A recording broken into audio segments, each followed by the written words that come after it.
अस्सलाम वालेकुम स्टूडेंट्स, आज हम मॉडल पेपर देखेंगे क्लास 10 मैथमेटिक्स। ठीक है, उसमें क्या था, किस तरह से क्वेश्चंस आते हैं वो यहाँ पर हम आज सीखेंगे। ठीक, इसमें सेक्शन ए में आता है क्वेश्चंस।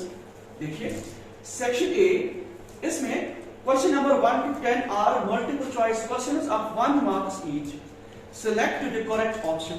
आपके पास क्वेश्चन होगा और 4 ऑप्शंस होंगे, आपको चूज करना है। ठीक है, क्वेश्चन नंबर 1 इज, आपको HCF बताना है ऑफ 2 and 11।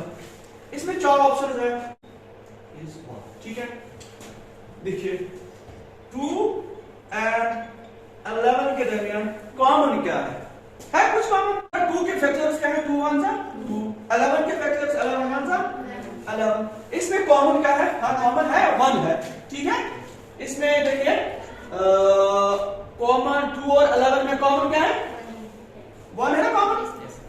तो आंसर कौन होगा फिर, डी पार्ट इज करेक्ट। ठीक है, नन ऑफ दीज। वो पॉलिनोमियल जिसकी डिग्री 2 हो वो क्या होता है, उसको क्या बोलते हैं, दैट्स कॉल्ड क्वाड्रेटिक पॉलिनोमियल। क्या कहते हैं उसको। इसमें 4 ऑप्शन है, एक तो है क्वाड्रेटिक पॉलिनोमियल, दूसरा है जीरो पॉलिनोमियल, तीसरा है क्वाड्रेटिक पॉलिनोमियल, चौथा है नन ऑफ दीज, कहते हैं क्वाड्रेटिक पॉलिनोमियल। क्लियर। ठीक है, नन ऑफ दीज। ठीक, अब देखिए क्वेश्चन अच्छी तरह से समझिए। आपके पास क्वाड्रेटिक इक्वेशन है, ये general form of quadratic equation. ठीक है, x square plus bx plus c equal to 0, a is not equal to 0। अगर a 0 होगा तो क्वाड्रेटिक नहीं रहेगी, क्यों, a 0 है तो x स्क्वायर खत्म हो जाएगा, तो फिर ये क्वाड्रेटिक इक्वेशन नहीं है। यहां पर हैज 2 इक्वल रूट्स। कब 2 इक्वल रूट्स होते हैं, a d greater than 0, d equal to 0, d less than 0, none of these. देखिए d क्या होता है, d आपने नहीं पढ़ा, d होता है b स्क्वायर माइनस 4ac, इसको कहते हैं discriminant. d equal to b square minus 4ac। ये b स्क्वायर माइनस 4ac कब किसके बराबर होगा, तब जब ये इक्वल रूट्स होते हैं। शाबाश, समझ आ रहा है। क्वेश्चन 3 में है, एक क्वाड्रेटिक इक्वेशन है आपके पास, a का square plus bx plus c equal to 0, a is not equal to 0, has 2 equal roots, 2 equal roots, a बार d greater than 0, d 0, d less than 0, none of these. d किसके बराबर होता है, b square minus 4ac, d is called discriminant. ठीक है, कब ये b square minus 4ac किसके बराबर होगा, जब रूट्स होंगे इक्वल। पढ़ा तो आपने है, जब d ग्रेटर इक्वल टू 0 होगा, जब d इक्वल टू 0 होता है ना, इसमें 3 केस होते हैं, b square minus 4ac greater than 0, तो roots are real and distinct, different. दूसरा केस होता है इसमें b square minus 4ac less than 0, roots are not real, roots are not real. तीसरा है b square minus 4ac equal to 0, roots are real but equal, दोनों same होंगे। कब, जब b square minus 4ac equal to 0, that is d equal to 0। समझ आ रहा है। देखिए क्वेश्चन 4 में क्या है, the common difference of the AP। आपके पास AP है जो आपने रिसेंटली पढ़ा, 6 9 12 15 so on to is। आपको कॉमन डिफरेंस बतानी है। क्वेश्चन में है the common difference that is d। ठीक है, वो किसके बराबर होगा, जबकि आपके पास AP ये है। 4 ऑप्शंस आपके पास। देखिए अगर आप डायरेक्ट भी निकाल सकते हो, आपको आता है ना, वो जरा कीजिए, d किसके बराबर होगा, 3, 9 माइनस 6 इक्वल टू 3। अब देखिए इसमें एक ऑप्शन है 6, b है माइनस 3, c है 9 और d है 3। ऐसा इसका मतलब ये सही है। इसमें आपको 10 मार्क्स मिलेंगे एग्जाम में। ठीक है, इसलिए अच्छी तरह से इसको पढ़ो। ठीक, क्वेश्चन नंबर 5 देखिए, ये भी आपने पढ़ा है, डिस्टेंस बिटवीन 2 पॉइंट्स। जैसे a आपके पास है x1 y1, b है x2 y2। ये जो डिस्टेंस है ना ए बी डिस्टेंस वो होता है ना, वो बताइए मुझे। शाबाश। x2 minus x1 whole square plus y2 minus y1 whole square। ठीक है, समझ आ रहा है? अब देखिए क्वेश्चन, आपके पास एक पॉइंट है x और y। अगर इसको हम समझेंगे x1 y1 फॉर एग्जांपल, आपको फॉर्मूला ये याद है, ठीक है ना?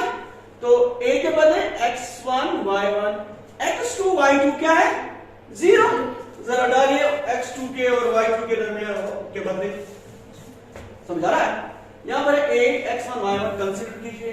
दूसरा पॉइंट है, इसको समझिए आप ये b है, क्योंकि a और b के दरमियान जो फॉर्मूला बनते हैं, जो आपने सीखा है, वो ये है distance between two points x1 y1 x2 y2। x1 y1 ये है, x2 y2 0 0। ठीक, x2 y2 के बदले डालिए इधर वैल्यू, ये क्या होगा? 0। ठीक, y2 क्या है? 0 है ना? समझ आ रहा है? अब देखिए 0 माइनस x1 होल स्क्वायर। अब ये x1 असल में क्या है? x ही है ना, x1 मत है, ठीक है ना? ये x ही है और ये y है, तो x माइनस x स्क्वायर, जब माइनस को स्क्वायर चढ़ता है तो प्लस बनेगा, तो x square plus y square. ये आंसर है। कौन सा? ये वाला है, समझ? ये आपने आज भी पढ़ा।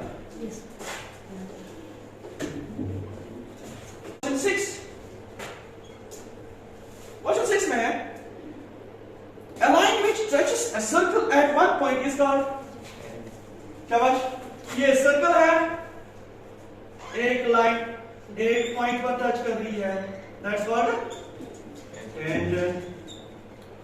ठीक है, अगर दो पॉइंट्स पर टच कर रही है, जैसे अगर इंटरसेक्ट कर रही है दो पॉइंट्स पर, what is this? This is secant, है ना? तो इसमें चार ऑप्शंस है, ए है सीकेंट, दूसरा है कॉर्ड, तीसरा है टेंजेंट, चौथा है नन्ना डी। तो इसमें सी पार्ट होगा टेंजेंट। ठीक है, या प्लस। क्वेश्चन साहब, area of circle is given by, क्या बात? जल्दी बोलो, एरिया ऑफ सर्कल इज 2 पाई। अबे वो तो सर्कल करो ना सर। एरिया, देखिए सर्कल में दो फॉर्मूला है ना, ये है pi R square, this area, ये सारा, दिस कॉल्ड सर्कमफरेंस। तो एरिया किसके बराबर? Pi R square, circumference 2 pi R. ये तो आपको याद रखना है, ठीक है? तो इसमें चार ऑप्शंस हैं, एक है A part pi R cube, B part है 2 पाई आर, सी पार्ट है pi R square, D part है नन्ना डी। कौन सा होगा? है ना? तो क्वेश्चन 8 में है, which of the following cannot be the probability of an event? इन चार में से प्रोबेबिलिटी कौन सी नहीं है?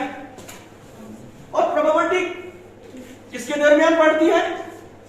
0 to 1, 0 से लेकर 1 तक। 1 पॉइंट नहीं होगा, माइनस में भी नहीं होगा, ठीक है? इसके दरमियान दैट इज 0.00001, लेकिन 1 पॉइंट कभी नहीं होगा, 1 से नीचे होगा। 0.9999 0.999 ये हो सकता है। Probability lies between 0 and 1। Clear? यहां पर आप चेक करेंगे क्या इसमें कौन सा है जो प्रोबेबिलिटी में नहीं आता। ये वाला डेफिनेटली, क्यों? इसमें माइनस है, बस प्रोबेबिलिटी कभी माइनस नहीं होती। अब आप ये कहोगे कि क्या ये 0 और 1 के दरमियान आता है? जब 2 ऊपर है नीचे बड़ा है तो डेफिनेटली छोटा होगा। 15%, 15 में 100, 0.15 लाइक करता है, 0.7 मल्टीप्लाई करता है, ये माइनस वाला इसका मतलब ये आंसर है। ठीक है, देखिए क्वेश्चन 9,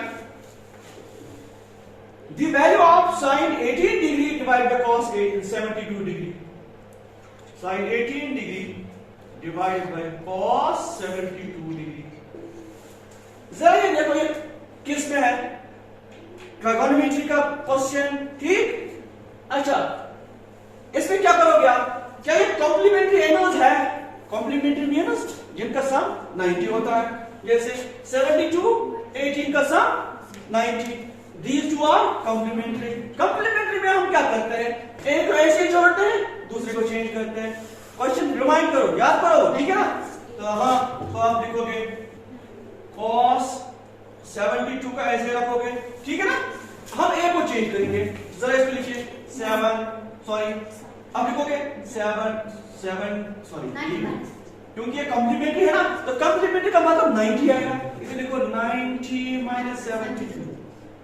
देखिए 18 के बदले मैंने लिखा 90 माइनस 72, वही तो हो गया 18, ठीक है? अब देखिए नीचे को आप कुछ नहीं करोगे, ठीक? अब देखिए sin 90 minus a, that's complement this angle, acute angle. Sin 90 minus acute angle, that is sin 90 minus a is cos. Cos, लेकिन एंगल ये वाला 72, ये और ये कैंसिल, क्लियर? तो कौन सा? C part is the correct option.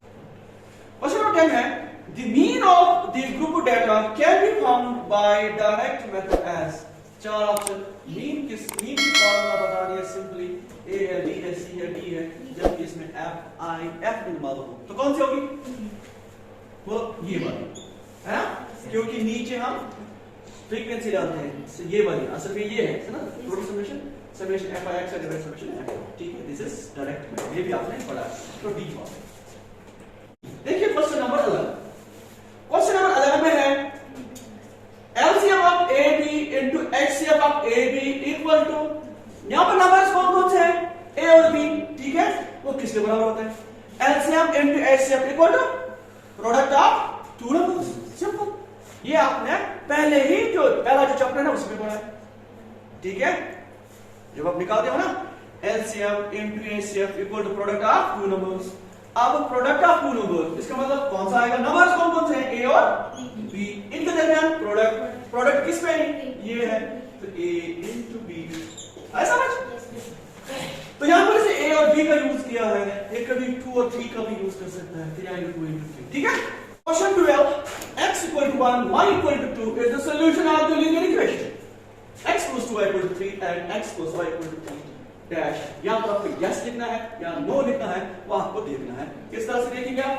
x का वैल्यू इसमें डालोगे, y का वैल्यू इसी में डालोगे, फिर इसमें भी डालोगे, इस यहां पर भी डालोगे, फिर देखोगे क्या 3 के बराबर आता है इधर भी और इधर भी, ठीक है? वैल्यूज कहां से डालोगे आप? यहां जरा डालो, x के बदले 1 प्लस 2, y के बदले 2, ठीक है?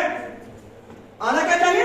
3, देखिए 1 2 2 4 आ गया 5, इसके बराबर नहीं आया, ठीक? वहीं पे आपको दूसरा करने की जरूरत भी नहीं है, आया समझ? यहां ये आता है 1 प्लस 2 इक्वल टू 3, लेकिन यहां पर फेल हो गया, आया समझ? तो क्या लिखोगे? नो, क्या समझ अच्छी तरह से? क्वेश्चन 13 में an equal to a plus m plus 1b is the general term of AP, क्या ये सही है? ट्रू फॉल्स है, बोलिए। इज इट ट्रू और फॉल्स? आपने 5-6 दिन पहले ये पढ़ा है, इट्स फॉल्स। हाउ? ये general that is an nth term, उसमें होता है माइनस, समझा रहे हैं? जैसे an equal to a plus n minus 1d, this is the correct, ठीक है? फॉर एग्जाम्पल मैंने कहा ना, अगर आपको लिखना हो a15, आप क्या करोगे? a plus 14d, ये 14 क्यों बन गया फिर? ऐसा समझ? तो ये लिख है कि माइनस है, आपको लिखना है a15 तो a plus 14d, 14 क्यों? क्योंकि n minus 1, 15 minus 1, तो ये गलत है, दिस इज फॉल्स, क्लियर?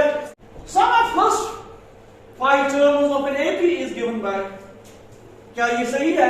देखिए इसने आपको यहाँ पर थोड़ा आपको टेस्ट करने के लिए यहाँ पर इसने कोशिश की है। आप हमेशा यूज क्या करते हो? n, जरा वो देखिए ताकि आपको वो माइंड थोड़ा रिफ्रेश हो जाए। S n equal to n by 2 to a plus n minus 1d, जरा कंपेयर कीजिए, n के बदले ये डालिए, ट्रू, ऐसा है? 15 or that triangles are similar, isosceles equilateral, ये वाली कि ये वाली, similar means same shape but different in size. अगर साइज भी होगा बराबर तब भी वो क्या है, सिमिलर ही है, ठीक है। लेकिन हमें सिर्फ सिमिलरिटी के लिए क्या चाहिए, शेप, ठीक। हम यहाँ पर साइज की बात नहीं करेंगे। अगर साइज भी बराबर होगा तब जाके सिमिलर भी होगी, लेकिन कॉन्ग्रुएंट भी साथ में है, ठीक है। तो इसका मतलब congruent figures are always similar, ठीक है। All congruent figures are similar but all similar figures are not congruent, ठीक है। ये याद रखो आप। अब देखिए आइसोसेलेस, पहले आप ये देखना आइसोसेलेस किसको कहते हैं। आइसोसेलेस एक ट्रायंगल है जिसके दो साइड्स बराबर होते हैं, ठीक है। देखिए अगर मैं ट्रायंगल एक बनाता हूं, ये और ये बराबर, ठीक, ये है आइसोसेलेस। लेकिन दूसरी आइसोसेलेस ये भी हो सकती है, ये और ये बराबर। This is also isosceles, no doubt this is right triangle isosceles, ठीक है। बट आइसोसेलेस है, क्या ये दोनों सिमिलर है? सिमिलर है? कहां है? अबे नहीं है, सेम शेप मत है, समझ आ रहा है? क्लियर? क्वेश्चन में क्या है, all dash triangles are similar. क्या आइसोसेलेस सारे हैं सिमिलर कि इक्विलेटरल है सारे? आइसोसेलेस का गेम यहां पर खत्म हो गया। अब क्या रखें, इसको भी सिखाऊंगा। जैसे जितनी भी आप इक्विलेटरल बनाओगे ना, ये बराबर, चाहे छोटी कोई, सारी बराबर, ये सेम लग रही है। अब बोलोगे सर ये राइट एंगल ट्रायंगल, कोई इक्विलेटरल राइट एंगल ट्रायंगल होती है कोई ना, क्योंकि उसका हाइपोटेनस सबसे बड़ा होता है। इसलिए हम वो कोशिश यहाँ पर नहीं कर पाएंगे जो हमने आइसोसेलेस में की, ठीक है। आप राइट एंगल ट्रायंगल इक्विलेटरल हो ही नहीं सकती, क्यों? क्योंकि उसमें हाइपोटेनस सबसे बड़ा साइड होता है। फिर इसका मतलब इक्विलेटरल, ऑल इक्विलेटरल ट्रायंगल्स और सिमिलर, बस। क्वेश्चन 16 में है sin theta equal to cos theta for all values of theta, true false है। यहां पर देखिए थीटा को आप वैल्यू डालोगे, ट्रायगोनोमेट्रिक टेबल आप रिमाइंड करो, ठीक है।